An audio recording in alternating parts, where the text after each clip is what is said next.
and welcome to Jiggers' Place. I'm your host, Kevin Bemmel, and we are here every other Thursday at 5 p.m. Pacific time. And it's an opportunity as the week is coming to a close to sit back, relax, have a cocktail, and talk about all of those things in life that are so important but don't have really anything to do necessarily with our business and professions the way my other shows do. So this afternoon, this evening, my topic is what I've been calling the existential question: faith versus reason. And I've addressed this question often in my roles as a rabbi and chaplain, and it's part of an ongoing discussion, I guess you would call it, with one of my closest friends. So I thought it would, this is a kind of thing, as I somewhat tongue-in-cheek call it, this is a bourbon discussion. Only instead of having bourbon today, I'm going to make something that ChatGPT created called a divine logic cocktail. So, right, combining the two aspects of our topic today. And for those of you who are on my email list, you saw the recipe, which I have here. This is another gin-based cocktail, and in honor of the logic side. So, as you may know, the Scots were one of the sort of foundational groups in the Enlightenment, and so the gin that I'm using is, I believe it's called Carun, small batch Scottish gin, made since 1824. I always like things, as you know, that are old. So we have some Scottish gin, and gin is because it's a botanical spirit, so it represents nature and reason, right? And in this particular case, even, like an Enlightenment version of reason. Next is lemon juice, and this particular time I'm using Italia. This is a pre-made lemon juice, Italian lemon juice. Now, lemon juice, it's for balance, and it represents clarity and logic, okay? And then we've got some honey syrup that I made, which is really just a mixture of 50% honey and 50% warm water mixed together. And the sweetness of it hints at faith's comforting ability and its nurturing aspect, okay? And then absinthe, we're going to put in a dash of absinthe. That this absinthe is often considered to have kind of a mystical, spiritual quality. Now, I'm using Habsburg absinthe. This was created by Peter Fugg. I actually got to know Peter when I was stationed in Germany. In Heidelberg, he had an absinthe shop that I happened to find I think it was the first or second time I was in Heidelberg. And Peter and I had a number of discussions about absinthe and what it's all about. This one it's called Habsburg La Magnifique, and it's made, I believe, in Switzerland. And it is a tremendously fantastic expression of absinthe. You can get this here in the United States. I actually got this bottle in the United States, and Peter is an award-winning absinthe maker, and so you're never going to do better than Habsburg. And then finally, the last ingredients is a sprig of rosemary. I didn't have time to get to the store to get a sprig of rosemary, so I've got some rosemary here in this little shaker that I'll put in, actually when I shake it instead of a sprig, is garnish. And it's an herb that's symbolically, historically symbolizes wisdom and remembrance. So you can see all of these ingredients have their symbolism, and so now we're gonna put it together here. So let's see, we're gonna start out with, and I've got ice in the cocktail shaker. So we're gonna start with let's see, what do we got here? Yeah, 2 ounces of gin. Let's see where the I'm not gonna use this one because it doesn't have a 2-ounce mark. I think we'll use this one. I think this has a 2-ounce mark, right? Yeah. Okay. All the way up to the top. Okay, so 2 ounces of gin. Whoa, there you go. This is a little bit like a gimlet, for those of you who know what that is. A gimlet is sort of like a martini, except for instead of vermouth, it uses lime juice. We're like I said, we're going to use lemon juice. So we're going to put in a 1/2 ounce of lemon juice. And let me find the marker here. Okay, yeah.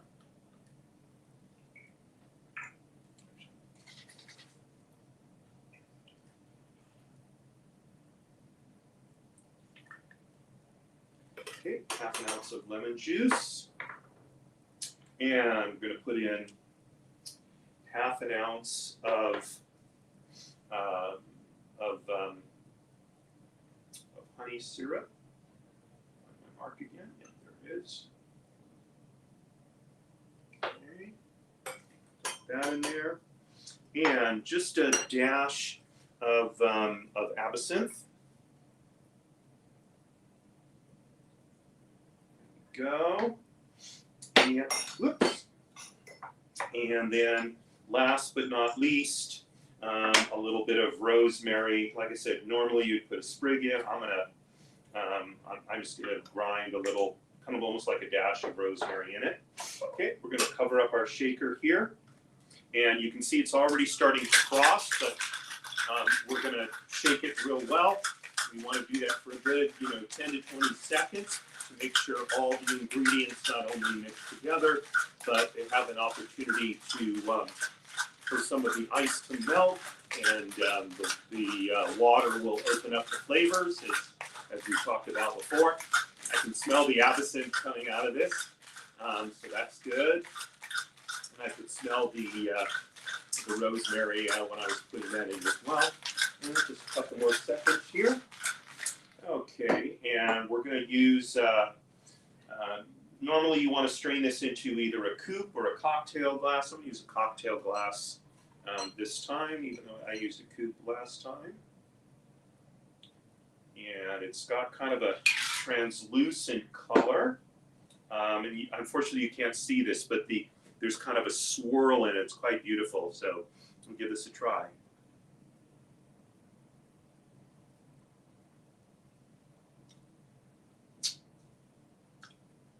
Yum.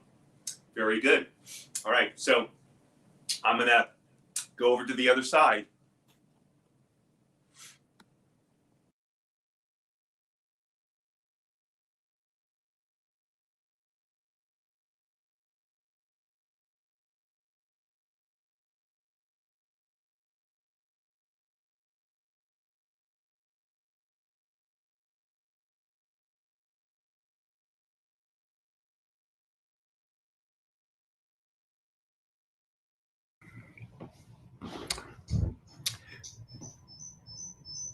Uh-oh. Hold on one second.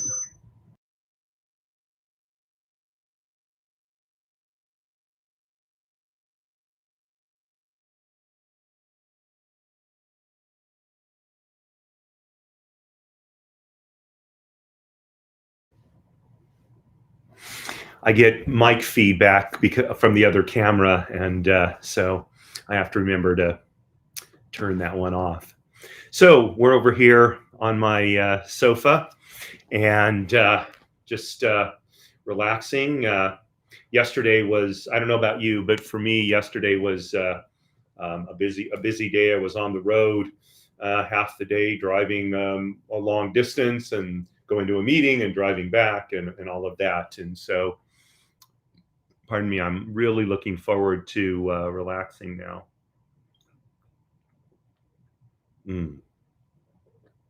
So it's nice. All the different flavors come out at different times. So hopefully you're enjoying this cocktail as well.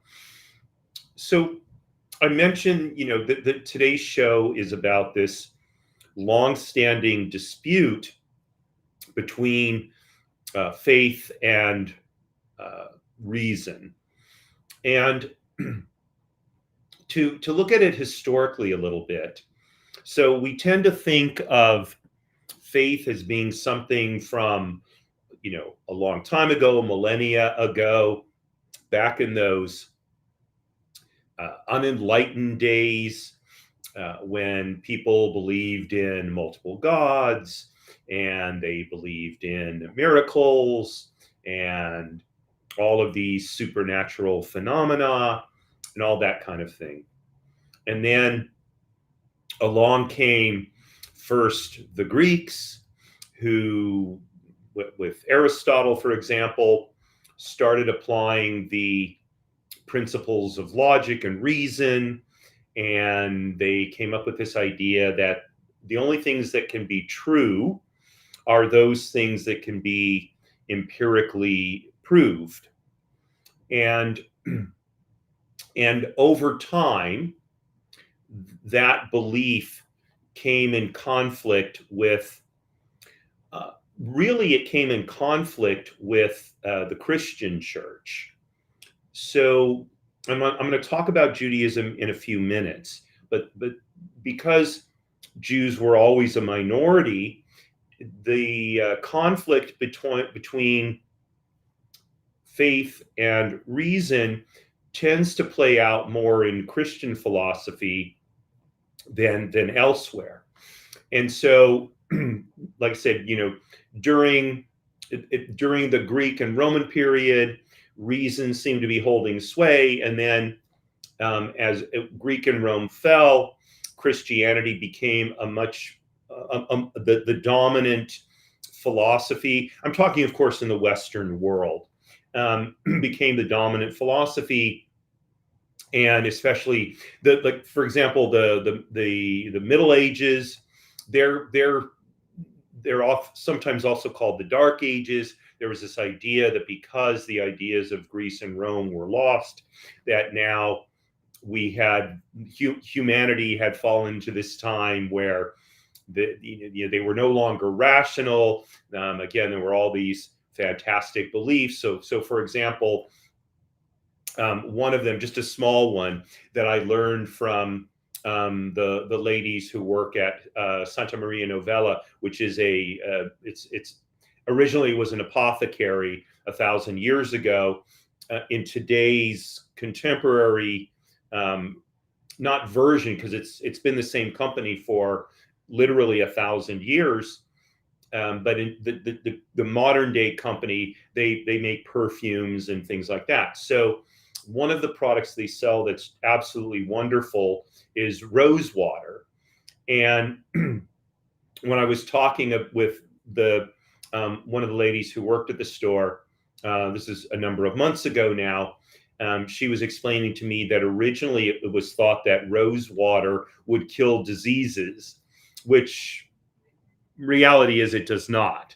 But it does have, of course, a wonderful smell, and it has, for me anyway, a calming influence on me.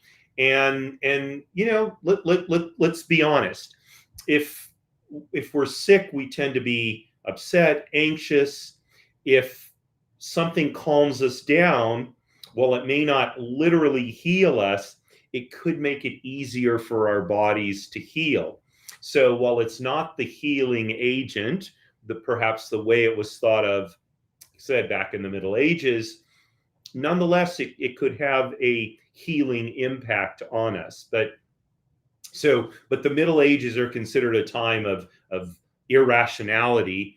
And eventually we came into the Enlightenment in the late 1700s, early 1800s, where again, logic and reason have now become predominant, and it was the growth and the impact of the Enlightenment that we see ever more so today. So people invoke science almost as if it's religion, and without getting into the political side of it, people will say things like, settled science or that sort of thing. Well, so let's be candid.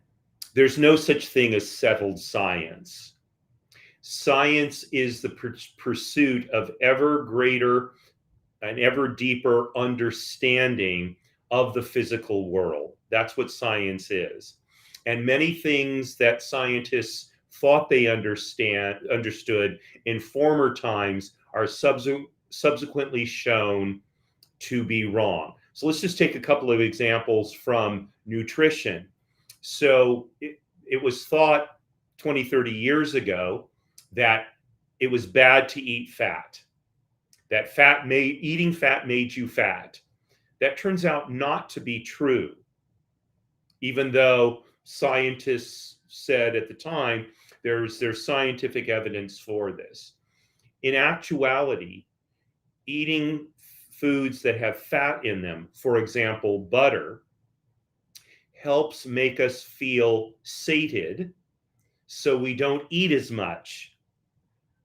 Okay, what happened when fat started to be eliminated from the foods we ate? So people felt hungrier, so they ate more calories and they gained weight. That was one thing that happened. Another thing that happened was people started eating foods that had a lot more sugar in them. And sugar is much more likely to not only make us overweight, but cause other health problems like type 2 diabetes that are not good for our health. So the whole, non-fat trend, I'll call it, in diets, which was supposedly scientifically based, turns out to be wrong. Okay. Same with eggs. Eggs were considered, because they were high in cholesterol, they were considered to be bad. But that turns out not to be true. Eggs are a very nutritious food. They're very high in protein. They're a low calorie food, relatively speaking, especially for a protein-based food. So eggs are actually healthy, even though supposedly the science taught us that eggs were bad for you. So these are just a couple of examples where if we believed, if this idea of settled science were actually correct, so then evidently a non-fat diet is good and eating eggs is bad. But it turns out that those aren't correct, because in essence, the scientific thinking behind them turned out to not be correct. So, pardon me. So, the question is there actually a conflict between faith and reason? And I would argue, and this is my position, there isn't a conflict. Like so many things in life, the conflict is created by those who whose highest value is being right, as opposed to seeking truth. Right? So I'll give you an example. I've talked about my friend Michael, who's an atheist. He was one of my first guests in the first season of the Way to Wow shows. And Michael would tell you that he's an atheist, not an anti-theist. And the reason he says that is because while he doesn't believe in the spiritual nature of human beings, he can't disprove it. And so he's not going to advocate against something that he cannot prove is wrong. So This is one of the reasons why Michael and I have become such close friends and such devoted friends, because underlying both of our natures, I think almost, is we seek to find out what's true. So for example, Michael will acknowledge he cannot disprove my faith in God. And so the fact that he can't prove it or disprove it does not mean that he therefore defaults to, well, since you can't prove that God exists, he must not exist. That's as irrational a belief as me saying, well, because I have faith in God, that is that means rationally God exists. No, I have faith that God exists, and I acknowledge I can't prove to you that God exists. What I will tell you is I believe there are good reasons why God should exist, and I have faith that God exists, but excuse me, I cannot prove to you that God exists. Now, I have religious friends who say to me, "Well, no, I can prove to you that God exists," and they try, and me, who believes in God, I'm skeptical of their proofs, and I think there's a good reason to be skeptical, and that's because if indeed God is omnipotent and omniscient and all the qualities that we ascribe to God, he could manifest himself in a way that rationally his existence could be proven. But he doesn't do that. Okay? He did it at Mount Sinai for the children of Israel and Moses, but he didn't do it for future generations. So future generations are reliant on having faith that what our forefathers knew is correct, or probably more accurately, what the Bible tells us about what our forefathers knew is correct. Now, I can appreciate some of you who are very religious would say, "Oh my gosh, that's apostasy." Okay, perhaps, but hear me out on this. God wants us to have faith. He wants us to build what is in essence our faith muscle, so that when we hit times in our lives when only faith will get us through, we have built up our faith to the point where it will get us through. And so, on a daily basis, we have to reaffirm our faith in God's existence. And the reality is, faith is stronger than reason. Reason is subject to change because sometimes the logical path we took to reason out a particular conclusion turns out to be wrong, like the examples I gave a few minutes ago about nutrition. But faith is faith. If we have faith, we need not ever give up that faith. Now, people will say, well, I used to believe in God, but I see all the terrible things that happen in the world and I lost my faith. Okay, you did. I'm not going to argue with you, but we needn't have lost our faith merely because we saw something that doesn't comport with what we have faith God is, or what we believe God is. Okay? There is a reason why God allows bad things to happen in the world. It has to do with he wants us to have free will. And if believing in God meant that only good things would happen to us, we would no longer have free will. We would believe in God merely because we didn't want bad things to happen to us. And so if God had created the world in such a way that belief in him meant only good things would happen to someone, that person will lose their free will. Now, I'm simplifying the argument somewhat, but hopefully you can hear what I'm saying. Okay, so God created the world specifically. This is my idea.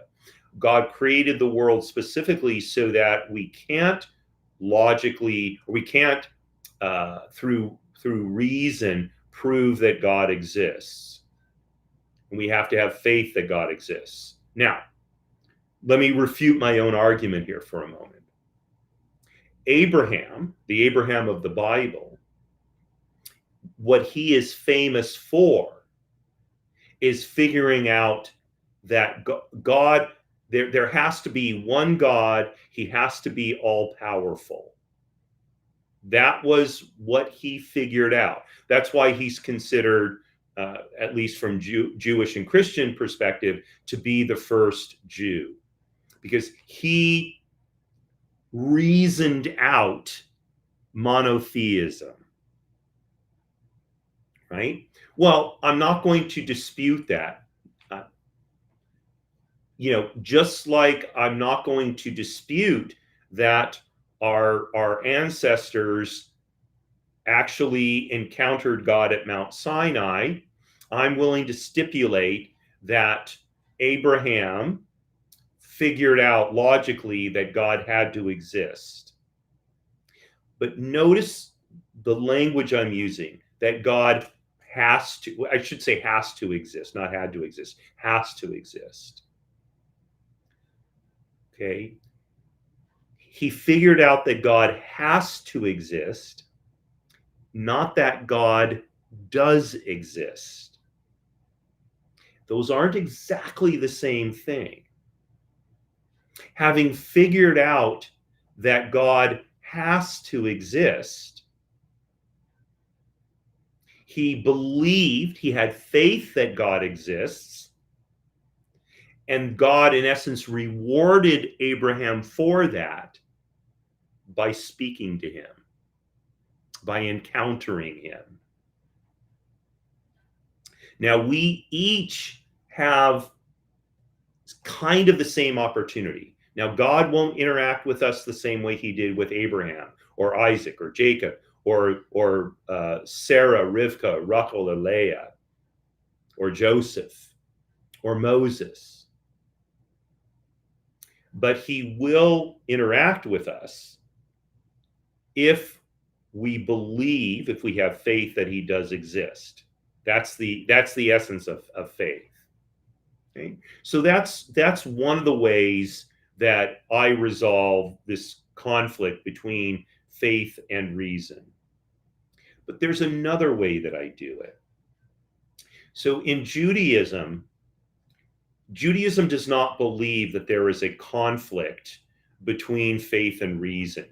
Jews are sort of, they were the predecessors to St. Thomas Aquinas. So St. Thomas Aquinas, one of his seminal ideas was that there is no conflict between faith and reason. If one looks at the Talmud, which is the central book of Jewish learning, one sees that what are called Chazal, otherwise known as the rabbis, Rabbi Akiva, Rabbi Elazar, Rabbi Eliezer, and all of the others, they engage in a very deep process of applying logic to the rules that are contained in the Torah. Now, were they always successful in being able to prove through logic that a particular rule in the Torah was true? And the intellectually honest answer is no, they were not. Okay? There are what are known as chuk or chukim, what are known as in English is roughly translated decrees. Okay, so let me give you an example of the two different types of rules in the Torah. Okay, one is a mishpatim. It's like a law.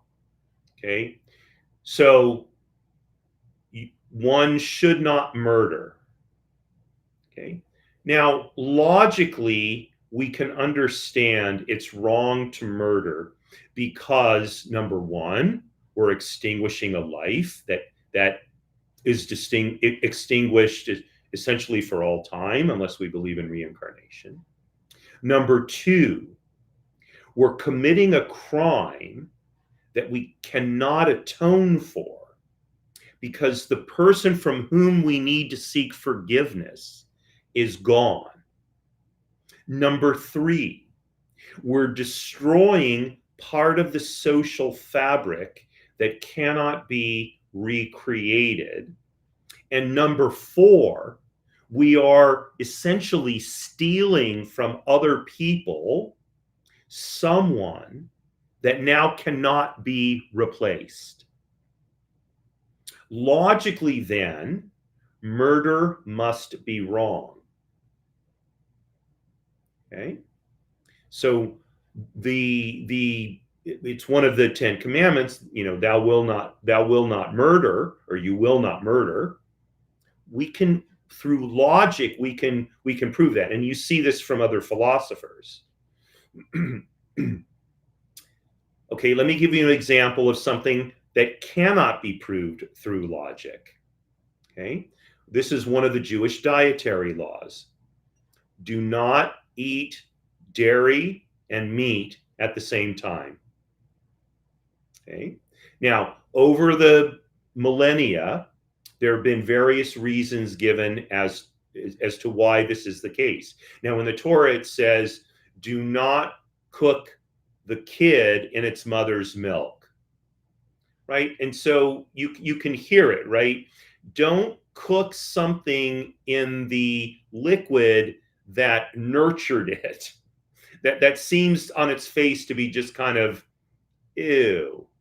Okay, but logically, not really. Okay, there's no logical reason not to eat dairy and meat together. And in fact, for those of you who have had beef stroganoff, which is a dish essentially made with milk and beef, what you find is milk tenderizes beef. It makes it more delicious. Okay, not for me, because frankly, I'm not really a meat eater.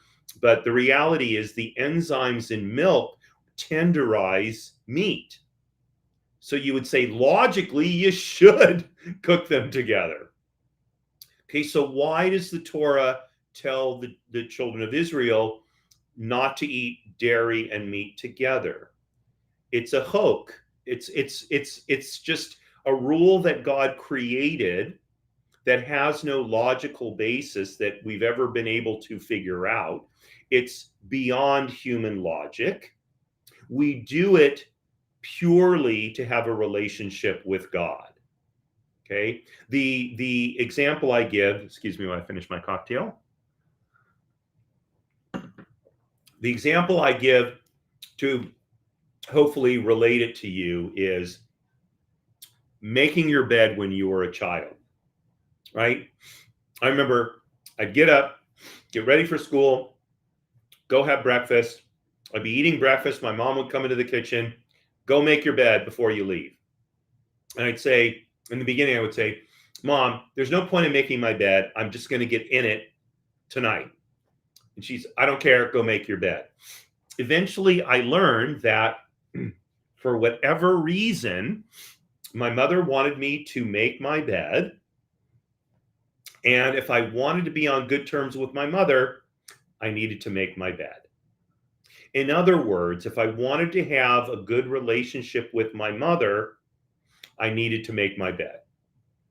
And the same is essentially true of the hukim or the hokim in the Torah. These rules that God has given us that don't have a logical or rational basis, we do merely to show, not merely, but we do them to show God that we want to have a relationship with him. That's it. Now you can say, well, that's logical. Oh, okay. But doing something illogical, to have a relationship isn't necessarily very logical because, right, we get into this all the time with, those of you who are married, right? Your spouse asks you to do something and you think it's illogical and you say, I'm not going to do that because it's silly. And so you say, look, it's silly to do that. I'm not going to do it, right? Now, the reality is in many cases, you'd be better off to just do it. Let them make their illogical request. And probably, the least best way to handle it would be to say, all right, I don't know why you want me to do this, but I love you. And so I'm going to do it. Right. And acknowledge it's illogical to me, but I care about you. I love you. I want to have a relationship with you. So I'm just going to do it. Dayenu, as we say in Hebrew, it's enough. So, Jewish philosophy, if you will, really is the search for rational reasons behind why God wants us to do all of the things that he asks us to do in the Torah in order to have a relationship with him. And yet, as much as that process is embedded in Jewish practice, Jewish philosophy, in the final analysis, there are things that God asks us to do that are essentially illogical, but we have a choice to do them anyway. So here's my final thought on this, and that is, I just lost it. So, wow, it really went away. Oh well, that's okay. So anyway, those are my thoughts on this supposed conflict between faith and reason. Here, I got it back. So many people who identify themselves as being only rational human beings, they will tell you that there is no such thing as this as the spirit of human beings. Okay.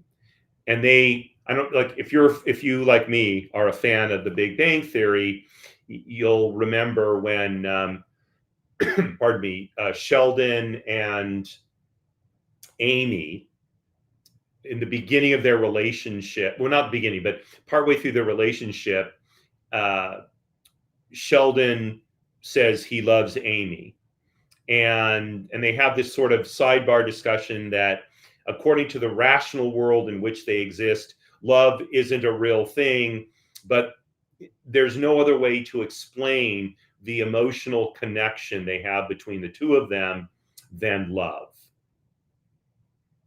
Love is a spiritual concept, okay? And for all the discussions about mutually attractive pheromones and this and that, love transcends all of that.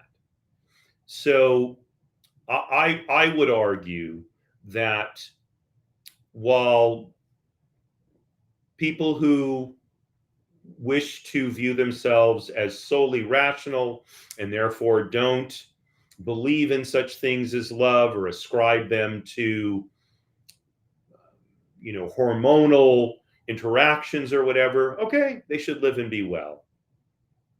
But I think most of us realize that there is an aspect of the world that supersedes humans' ability to comprehend. And we've typically referred to that as the supernatural, although I think that term has fallen out of use. And I remember, this is a while ago now, my mother asked me, like, do you believe in the supernatural? I absolutely do. I do for two reasons. One is I believe in love and I believe in these spiritual concepts. And the other reason I believe in the supernatural is it reminds me to exercise humility. The idea that human beings will ever be able to actually explain everything in the world, I think, is a very unwise belief to have, because it's a very arrogant belief to have. Now, that isn't to say that if you look at yourself as being a solely rational human being, that therefore you are arrogant. I don't mean that at all. What I mean is the belief that there won't ever be something that human beings can't understand makes it more difficult to hang on to our humility. And I think humility on the part of a human being is one of the, if not the most important traits that we can have. And so those things in our society that help us maintain a sense of humility are critical to the survival of our society.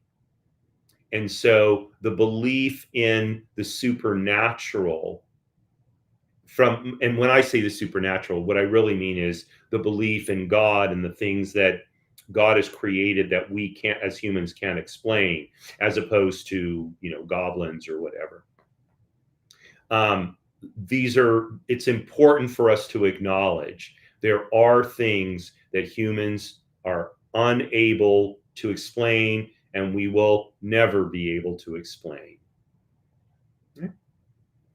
So that's my reconciliation, if you want, between faith and reason. I would love to hear your thoughts about this. So after the show posts on YouTube, as always, you'll see all the links to our social media. I invite you to post your comments. Would love to read them, respond to them. If you have something private that you want to communicate to me, my email address will also be in the show notes, and I'm happy to communicate with you that way, or through, for example, Facebook Messenger or LinkedIn Messenger, or whatever, if it's not something that you want to have public scrutiny. So I hope you enjoyed this exploration of this unfortunately sometimes contentious topic. I hope you enjoyed a divine logic cocktail. You can see I enjoyed mine because it was gone before the show was over. And this is my last show for this week. So I hope you have a wonderful evening, a wonderful rest of the week and weekend. For my Jewish friends out there, tomorrow night, Friday night, starts Yom Kippur, or what's known as Yom HaKippurim, the holiest day of the Jewish year, although there's some dispute whether the Sabbath is holier than Yom Kippur, but that's for another day. I wish you an easy fast and a time of finalizing your introspection. May God grant you another year of life, good health, prosperity. May He return the hostages to their families, the hostages in Gaza to their families, and may God bring peace to this world that has been rocked with that is currently being rocked with so much war and violence and mayhem. And so, thank you so much for joining me as always. In some ways, I feel compelled to say, if you only have time to join me for one show a week, I hope it will be this show, because this is really the heart of what I do. It's really the heart of what the 3 pillars of attainment are after, and it's an opportunity for us to connect, I should say, as full human beings, rather than human beings who are solely concerned with business and professional matters. And so I wish you again a good evening, and I sign off as I always do, and that's by recognizing and speaking to my dear friend up in heaven, up in Shemayim. Marie, darling, you are my bell. You continue to be an inspiration to me, and I love you very much. My friends, courage.